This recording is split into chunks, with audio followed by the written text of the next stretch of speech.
Es tev uzaicinu kontemplēt šo patiešām dziļu.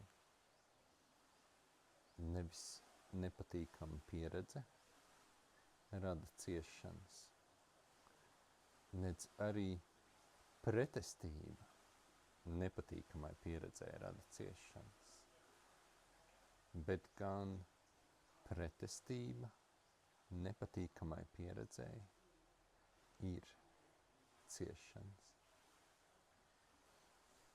Tajā brīdī, kad tu no visas sirds un no visiem savas esības dziļumiem vari pateikt šo dziļo un vienkāršo jā savai pieredzē, tu pārstāj ciest.